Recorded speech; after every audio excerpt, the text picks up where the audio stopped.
Voici les unes des journaux parus à Kinshasa. Bancarisation de la paie des fonctionnaires, l'ISAPO voit Matata rire et les comptables pleurer. Puis, le jugement de Sifia Grand Lac est sévère. Jeune sans avenir, une bombe à retardement. Enfin, en sport, le potentiel accorde la parole à Otis Ngoma, ancien assistant de Robert Nouzaret, ex-sélectionneur des Léopards. C'est tout pour les unes, et maintenant, la revue de presse. La crise dans l'Est de la RDC ne peut faire l'objet d'aucune concertation ou d'une quelconque négociation politique pour un éventuel partage du pouvoir, avertit le gouvernement, rapporte le potentiel en citant le porte-parole de l'exécutif Lambert Mende Omalanga. Le confrère a également assisté à la sortie officielle du mouvement du renouveau démocratique congolais, marquée par une conférence débat sous le thème « Pour un Congo démocratique émergent ».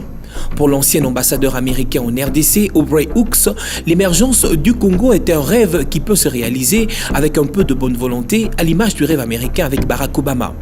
La RDC dispose de tous les éléments, à savoir superficie, démographie, ressources humaines et naturelles pour réaliser ce rêve. S'agissant singulièrement des ressources humaines, leur futur but aujourd'hui à ce qui est perçu par l'ISAPO comme une asphyxie pour les parents à cette veille de la rentrée scolaire. Ils sont déjà dans le bain des préparatifs, tant dans les achats des fournitures scolaires que dans les frais couvrant la scolarité. Parmi les dépenses à effectuer figurent dans l'estimation de l'hebdomadaire les frais de confirmation qui sont encore d'application dans quelques écoles. Ils sont fixés entre 11 et 25 $ américains. Entre-temps, trop d'universités et des diplômés désœuvrés sont observés par Sifia Grand Lac à Rutshuru. La plupart d'eux ne trouvent pas d'emploi à la sortie d'université. Faute de mieux, relève le mensuel, certains se lancent dans l'enseignement, entretenant ainsi un cercle vicieux.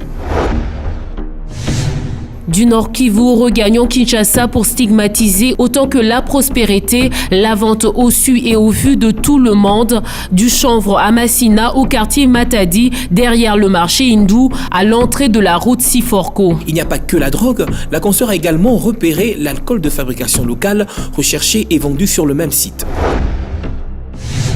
Oublions cette pègre pour le football avec le soft qui annonce la transformation de Desampé vers une SPRL. L'hebdomadaire profite de la mutation pour rappeler comment Hilaire Lumbayi avait voulu imposer sa marque en créant un conseil d'administration dirigé par le président élu à la coordination du club, encore ASBL actuellement. Voilà tout pour cette revue de presse, merci de l'avoir suivi.